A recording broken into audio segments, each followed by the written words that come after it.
Hasiko geha, aspaldian elkartu, lan obezio zen eta hemen aukera. Después de una charla, lo que hoy vamos a hacer es una tertulia de amigos. Hemos tenido un año de inhabilitación y ahora tenemos que volver a recuperar el ritmo. Bueno.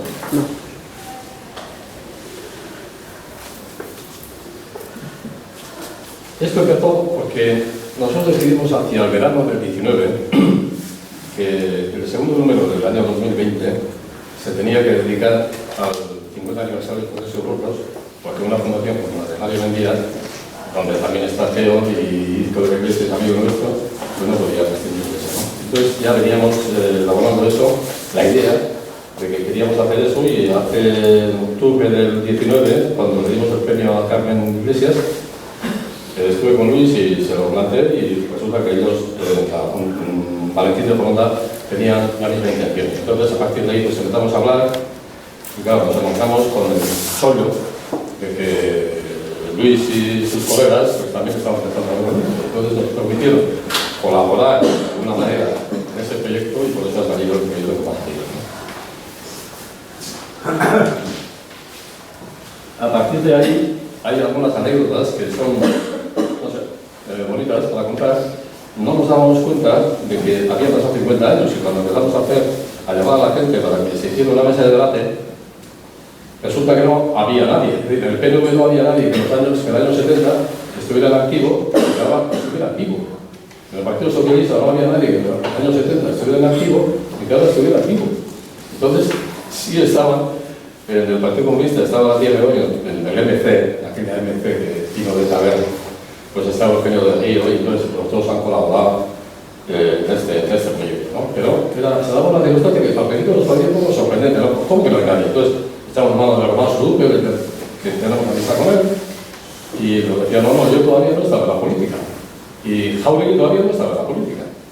Y esas cosas que, claro, 50 años, como dice Felipe, da para mucho, y eso no sucedió, sí. Aún y todo, claro, como los de la Valentín de Foronda pensaron hacer esos cursos de verano, claro, esto al final acabó el curso de verano, además de los cursos de verano que tuvieron mucho éxito, hubo bastante asistencia, también tuvo la cosa de que se tuvo que suspender, porque se pensaba hacer en verano, pero no. Se hizo en octubre. Ya me dijo un amigo a mí, ¿cómo vais a hacer un curso de verano si el verano ya ha pasado? Pues lo hicimos en octubre y fue un éxito. Y la verdad es que hubo unas aportaciones académicas muy importantes, que todas ellas están aquí, y pues eso es lo que el resumen de esto es que los cursos de verano están retratados en este libro, que además, por esta vez, en lugar de ser formato de revista, pues tiene formato de libro y está puesto a la venta en la librería.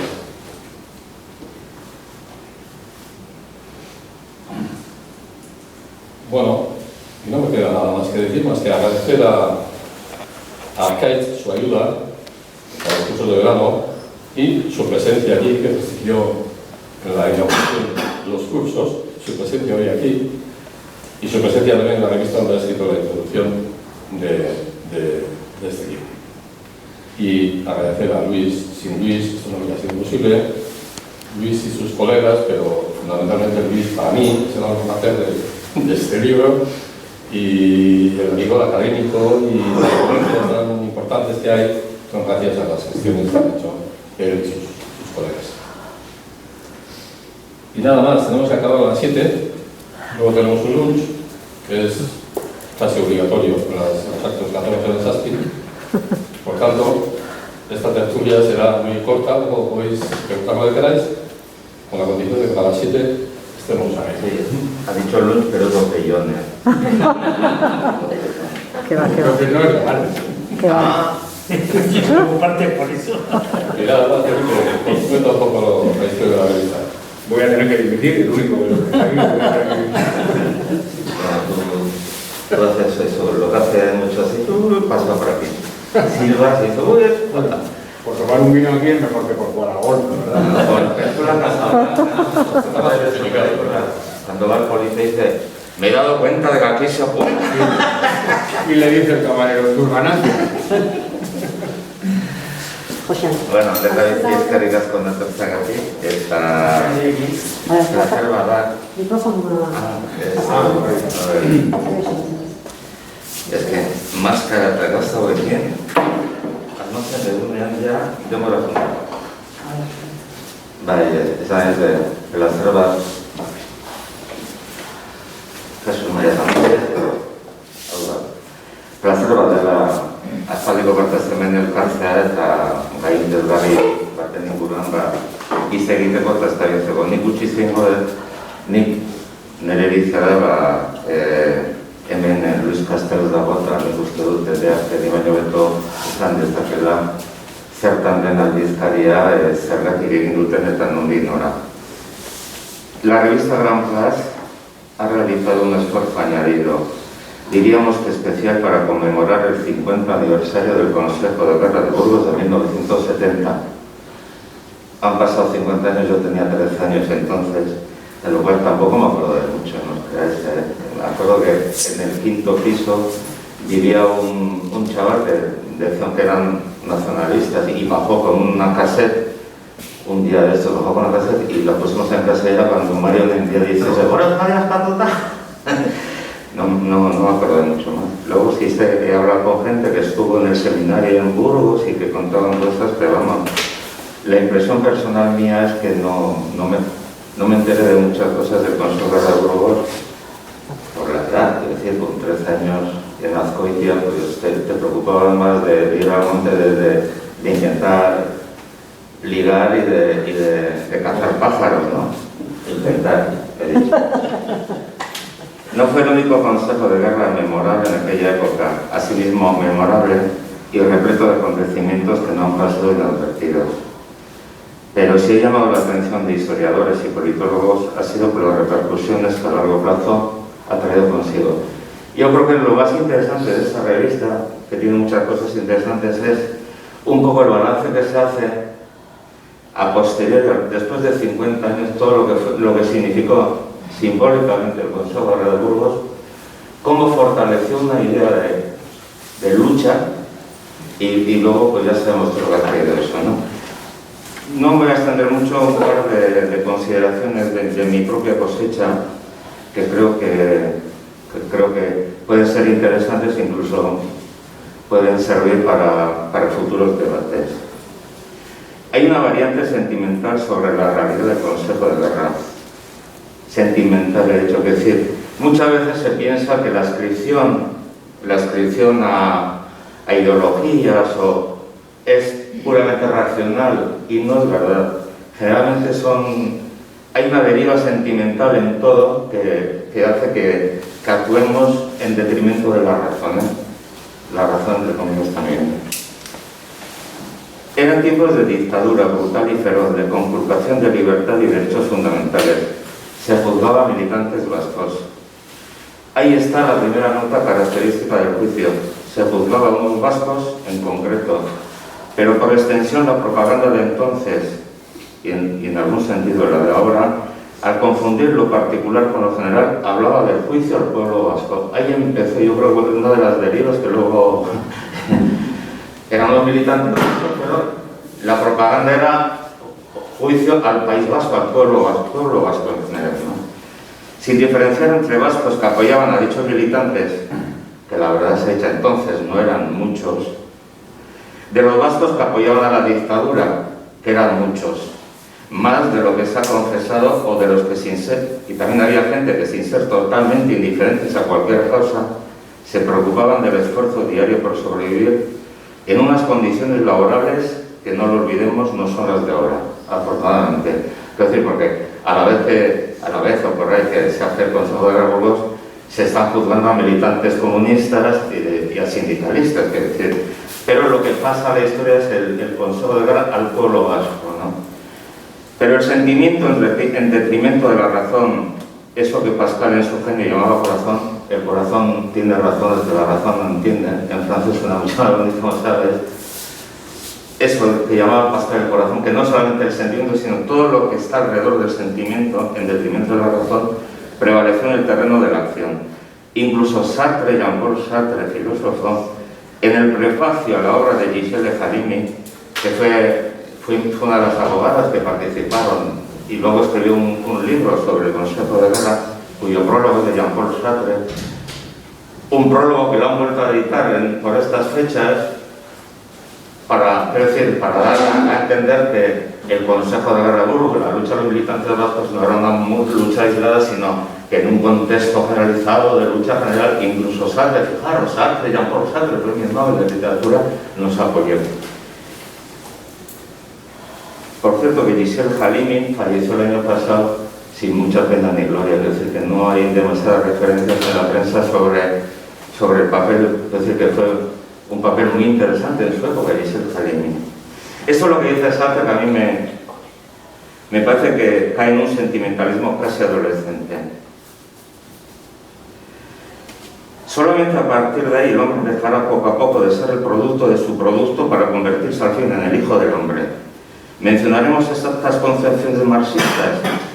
En este sentido se observan algunas dudas entre los dirigentes de ETA, puesto que algunos se consideran neomarxistas y otros, al parecer la mayoría, marxistas-leninistas. Lo que decidirá es la experiencia cotidiana de la lucha. Guevara me decía un día, nosotros marxistas, no lo sé, y añadía con una sonrisa, no es nuestra culpa si la realidad es marxista. Lo que ETA nos revela es la necesidad que tienen todos los hombres, aunque son centralizadores, de reafirmar sus particularidades frente al universalismo abstracto, escuchar la voz de los vascos, de los bretones y los occitanos, y luchar a su lado para que puedan afirmar su singularidad concreta, es como consecuencia directa luchar también nosotros, franceses, por la verdadera independencia de Francia, que es la primera víctima de su centralismo. Y es que hay un pueblo vasco y un pueblo bretón, pero el jacobinismo y la industrialización han liquidado nuestro pueblo. Hoy ya solo hay masas francesas. Es decir, que Sartre será un gran pensador, yo lo sigo mucho, pero me parece que esta introducción adolece de muchos defectos. Yo creo que es mi teoría, que Sartre está viendo lo que está pasando en el País Vasco desde el espejo del espejo colonial de Argelia. Creo que no salió de ahí, porque luego es otro debate, pero sí sería un debate interesante pensar las contradicciones que tienen tanto Sartre como Simone de Beauvoir cuando analizan la guerra de Argelia y luego cuando analizan el problema palestino. Es decir, ahí hay unas contradicciones que claro, como fueron grandes pensadores y admirados, siguen siendo admirados, se les deja de lado y se les pasa, ¿no? Pero hay unas grandes contradicciones. Yo creo que Sartre estaba mirando el ejemplo vasco, la lucha del pueblo vasco contra el colonialismo como Argelia, y no se quedó en la superficie, incluso yo creo que se quedó en eso que se llama el sentimiento, ¿no? Como somos anticolonialistas, como somos militantes del tercer mundo, tenemos que apoyar la causa vasca, ¿no? Sin más detalles, quiero decir, porque luego nunca rectificaron ni nada, pero bueno. Otra consecuencia de la universalización del luchador particular, sin negar su complejidad descriptiva y su transformación en símbolo o epítome de lo vasco, es la conversión de la lucha armada practicada por ETA como la lucha necesaria e imprescindible para conseguir los objetivos fijados. La única lucha, en definitiva. Cuando se dice que todas las luchas, incluida la armada, son legítimas en contra de la dictadura, se está justificando un tipo de lucha que luego ha traído consigo el crimen y el asesinato del oponente. Cuando se dice que matar es justo, además de legítimo, se está justificando y legitimando la guerra. La guerra, yo ahí lo dejo entre ha sido una guerra civil, no ha sido una guerra civil la que ha habido aquí, como lo ha practicado ETA. Creo que queda todavía, pero sería tema para otra ocasión, un debate ético y actual sobre los medios y los fines, sobre la degradación de los fines cuando los medios dejan de ser legítimos. Es la gran pregunta. ¿El fin justifica los medios si los medios justifican el fin? Pero yo creo que sigue siendo una pregunta pertinente a pesar de todo lo que ha pasado. Es decir, porque todavía se escuchan cosas de boca de militantes políticos que dicen, bueno, esto cada uno verá si fue justo o no. Creo que eso es de una frivolidad terrible, dejar en manos de la historia particular el juicio sobre unos hechos muy dolorosos. A mí me parece bien, a otros les parecerá más, pero bueno, ¿qué le vamos a hacer? ¿No?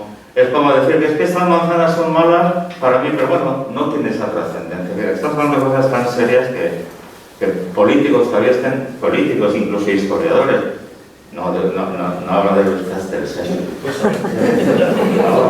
Yo voy a discutir.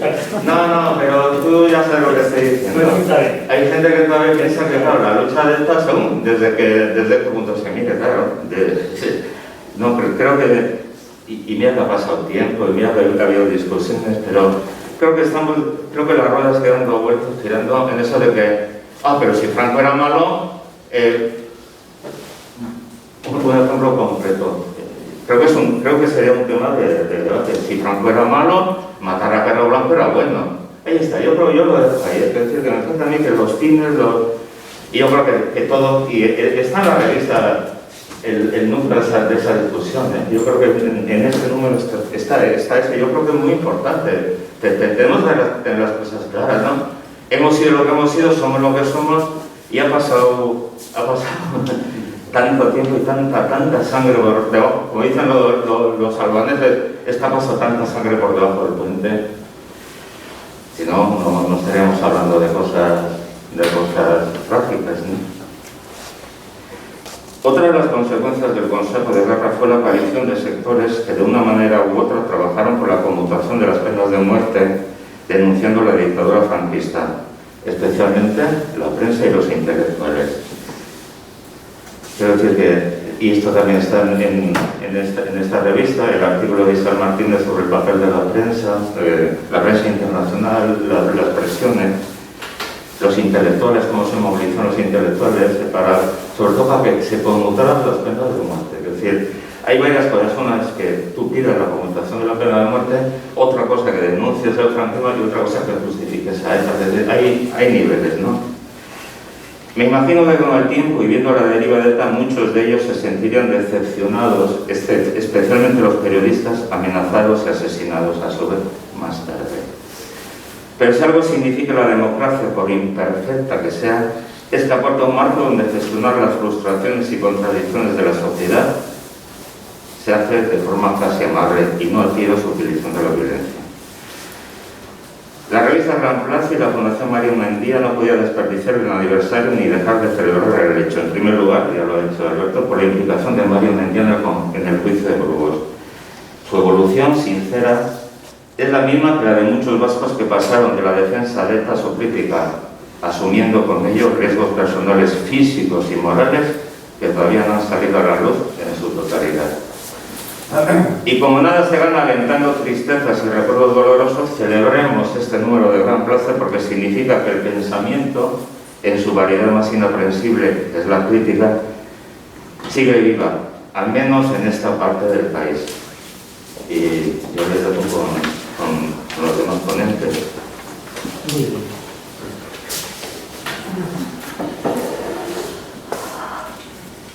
Bueno, bien, muchas gracias.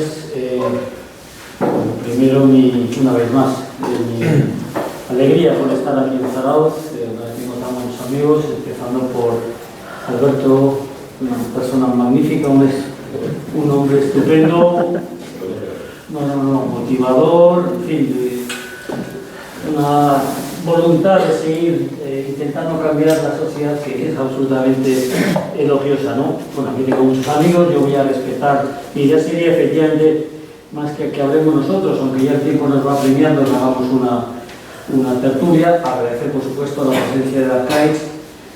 Yo creo que es muy importante lo que hizo en el sentido de contribuir, de aparecer públicamente apoyando lo que fue este encuentro. Es muy importante lo que también creo que está haciendo, trata de hacer, y tiene que ver un poco con lo que a continuación iba a decir. Yo lo que recomiendo, esto es una tradición muy anglosajona, que suele ser un poco sorprendente cuando uno está con gente catedráticos muy importantes. Suele acabar el acto y yo voy a empezar mi pequeña intervención, compren ustedes el ejemplar. O sea, es decir, en este caso, ellos suelen tener, primero han recibido una aportación económica importante, luego tienen los derechos de autor, en ese caso sí existen, pero efectivamente hay una recomendación y entonces dicen, bueno, hay un libro detrás, compren ustedes, ahí tienen el libro, por lo tanto, cómprenlo. Yo recomiendo que se compre, voy a explicar por qué. no tanto por las aportaciones que hagamos los editores, sino porque yo creo que es un número que está francamente bien. Bueno, un poco el origen de, y por qué un poco le introduzco esto a raíz de lo que comentaba de Arcés Millán. ¿Cuál fue un poco la intención que tuvimos en el grupo de investigación en el cual yo me inscribo? Ya lo ha comentado muy bien Alberto, que yo estoy dentro del grupo de Valentín de Foronda, que tengo unos colegas extraordinarios, en fin, más capaces que yo, más listos, con más iniciativa, pero tenemos, digamos, dos intenciones. Una es una intención, lo cual es muy complejo, de intervenir en los debates públicos, es decir, de intervenir socialmente, pero intervenir socialmente desde la esfera de lo académico. Es decir, aquí yo lo que tengo es una preocupación, y aquí vendría un poco el tema del Club de Burgos, y esto sí fue una cosa mía particular, en el sentido de que hay visiones o políticas o visiones públicas que se van perpetuando, y lo mismo hablo del Club de Burgos como puede decir de la guerra civil, o puede decir yo qué sé, Euskadi ante la violencia, etcétera.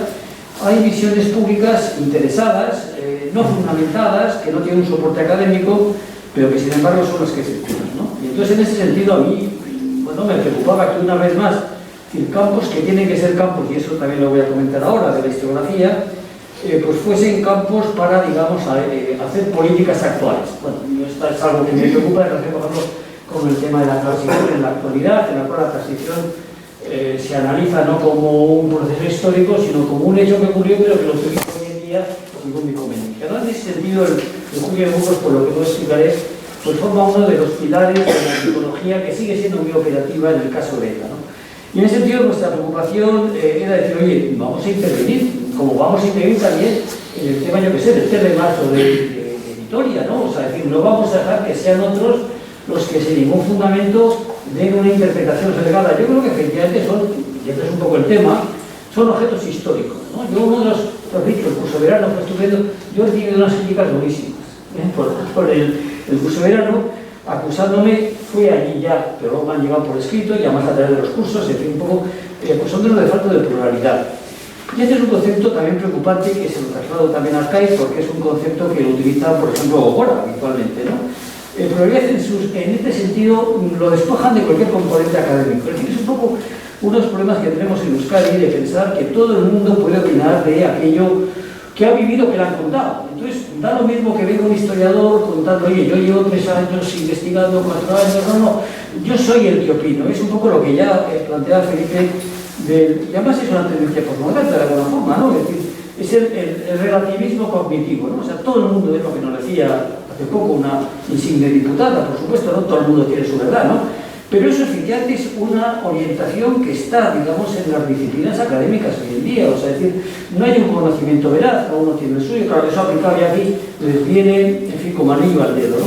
Y aquí lo que hay es una reivindicación, o sea, efectivamente decidir en el plano social, pero desde la perspectiva académica. Y esto es efectivamente el tema, es decir, yo no sé la difusión que tendrá este libro, lo que va a quedar, pero evidentemente lo que es un trabajo académico, es un trabajo en el cual lo que hemos reunido es a gente académica. Voy a contar incluso una anécdota sin poner nombres, pero esto, el programa yo antes lo comenté con una persona, voy a dar un dato, que luego estuvo en el acto, en el programa, digamos, un historiador muy riguroso, hoy en día catedrático, perteneciente a otro mundo ideológico, y dije, ¿qué te parece? Le dijo, oye, es muy sesgado, muy bien, tú dame 2 o 3 nombres que te parezcan adecuados académicamente de lo que es tu mundo, y se incluye.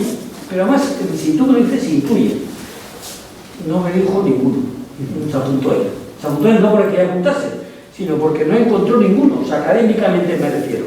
Y aquí me está pidiendo, lo estoy diciendo. Participó, estupendo, pero yo le dije, dime, y además, si me lo dices tú, voy a ponerlo sin discusión. Quiero decir que estamos hablando de algo que tiene que tener un tratamiento académico, que el pluralismo no significa un pluralismo al cual tienen que estar las tendencias, sino que el pluralismo significa que tú estás recogiendo aquellas orientaciones académicamente solventes.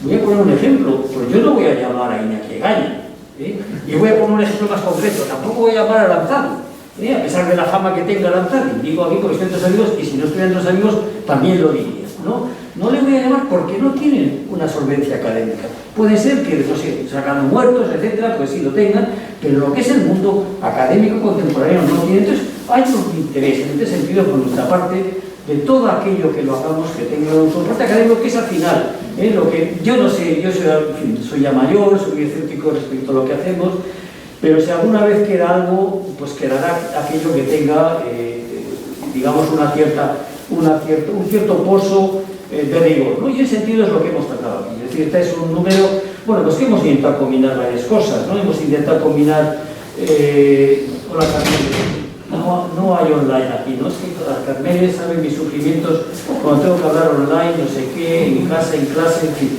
Bueno, no, es un número, digamos, en sentido coral, es decir, efectivamente contamos con especialistas de la materia que abordan de distintas perspectivas.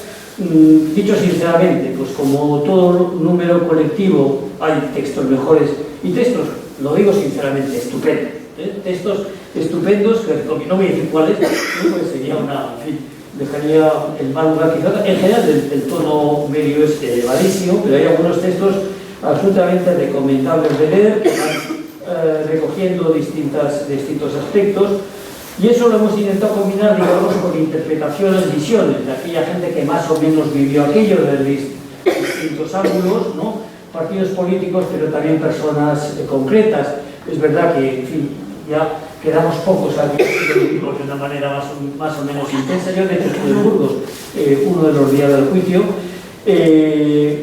Por ejemplo, el texto de Petro, como ya hemos comentado, el presidente Petronor, es un texto magnífico al cual yo... además tiene de bueno la verdad que tiene. También recomiendo en este caso no es porque sea amigo, sino porque es una persona que todos la recordamos, la anécdota que cuenta Ignacio Latierro sobre Lope de la Calle, cuando va a visitarle su mujer a una que está en la cárcel, y dice que bien, han matado a tal, han matado a cual, y Lope de la Calle dice, qué horror, esto no hay derecho, esto no se puede hacer. En fin, quiero decir un poco para... El comisario que le torturó a... Sí, Benito Manzano.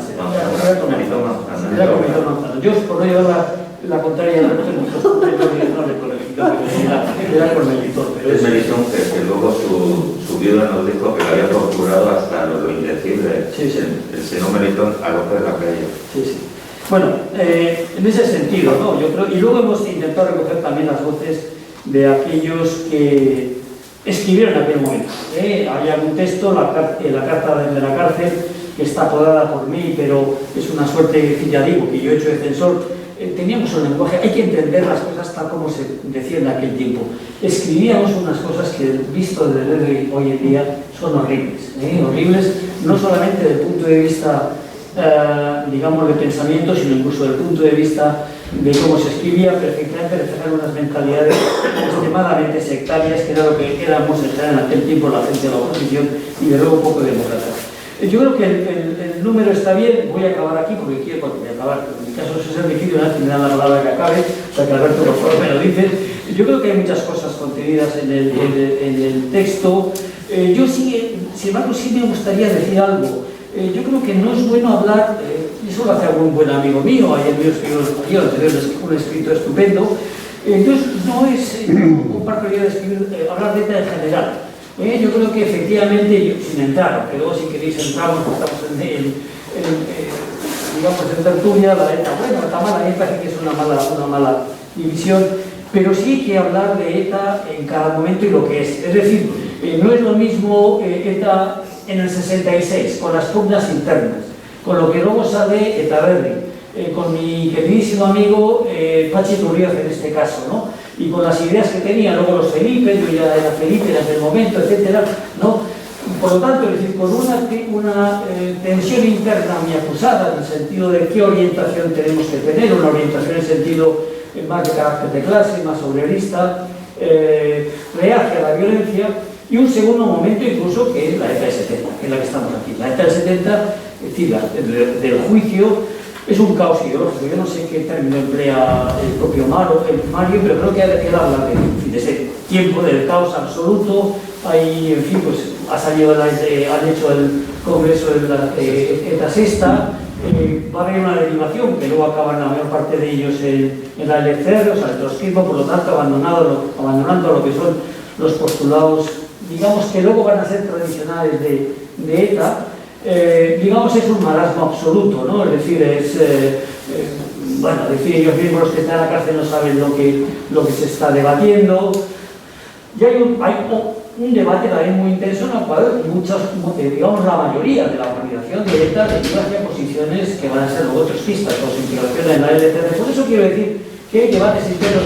No hablo luego ya del debate entre polismilis y milis, porque en definitiva es otra cuestión distinta, ya de alguna forma es la solución de la violencia, ¿no?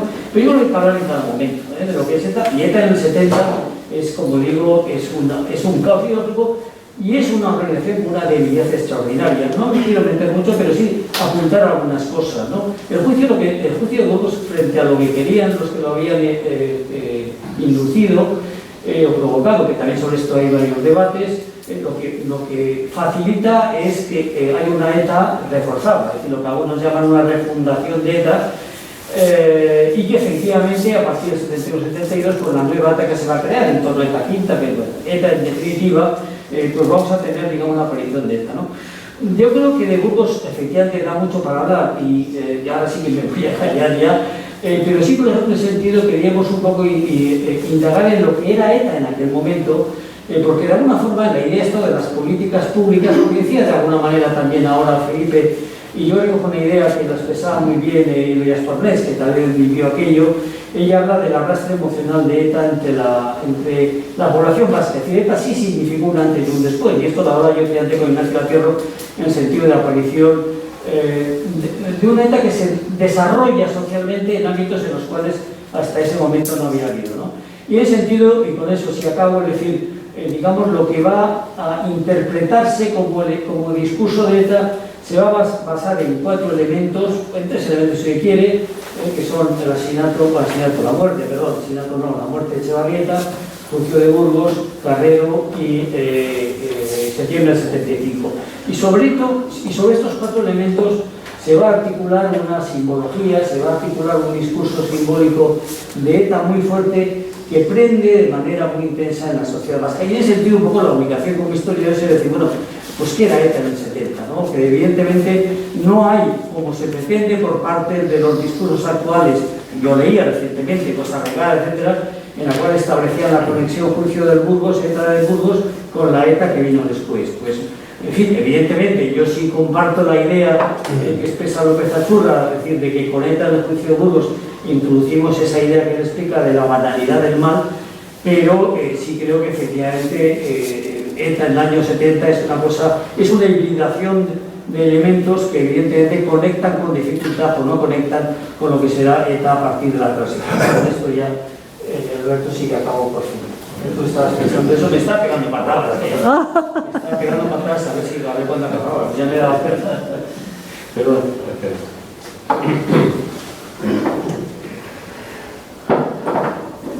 Bueno, ahora lo anuncio es la eskerrik movida hacia aquí. Bueno, la verdad es que cuando he llegado que estábamos viendo quién hablaba primero,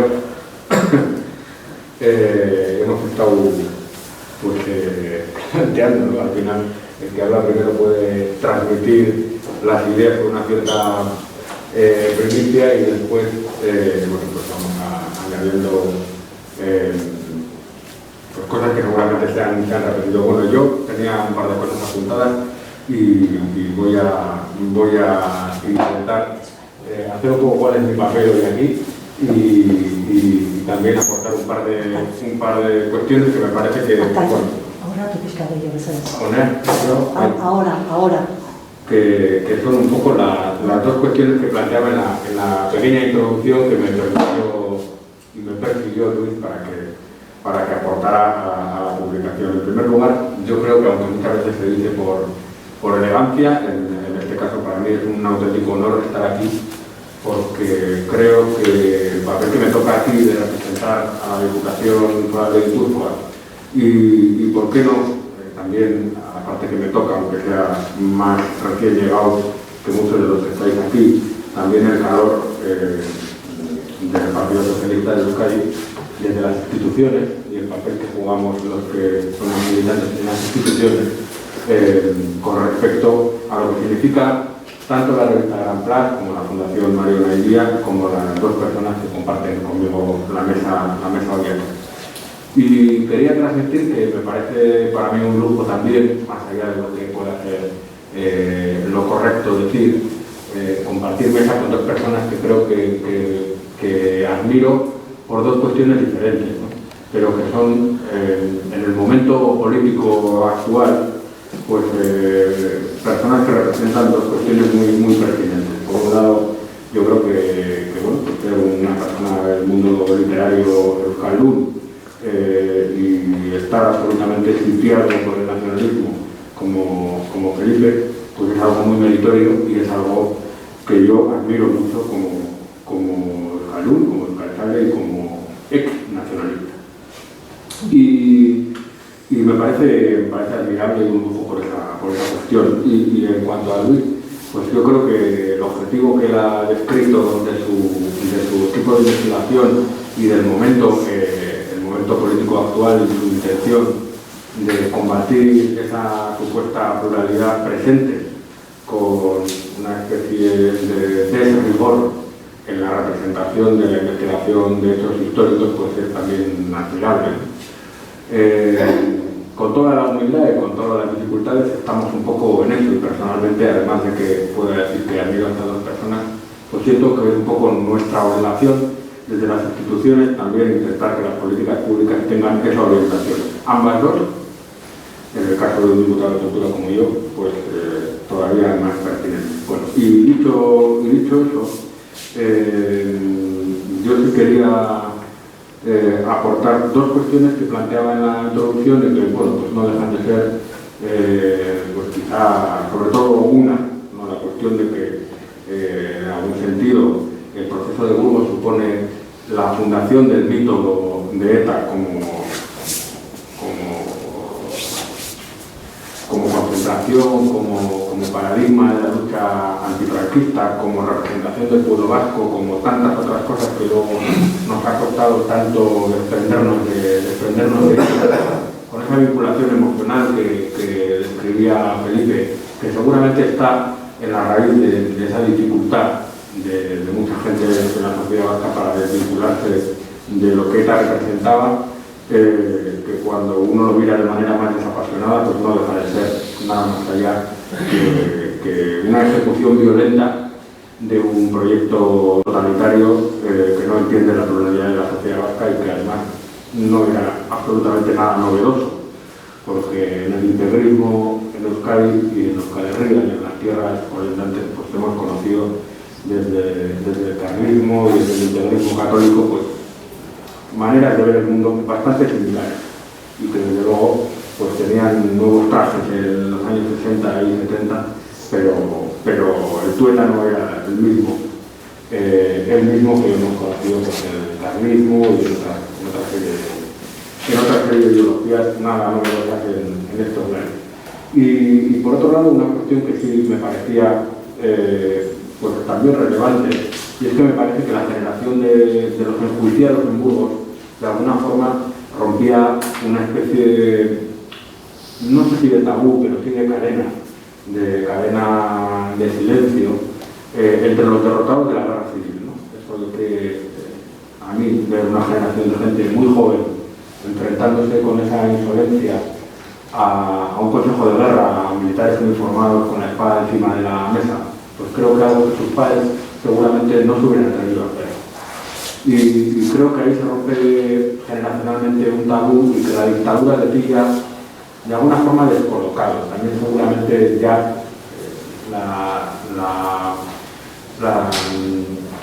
no la desmembración, pero bueno, sí las diferentes visiones de lo que era la dictadura franquista dentro del propio régimen, pues también empezaban a estar bastante distanciadas. Yo creo que el propio proceso de Burgos y también la represión del franquismo a ETA y a las manifestaciones de eso que creo que no iban a entender bien, ¿no?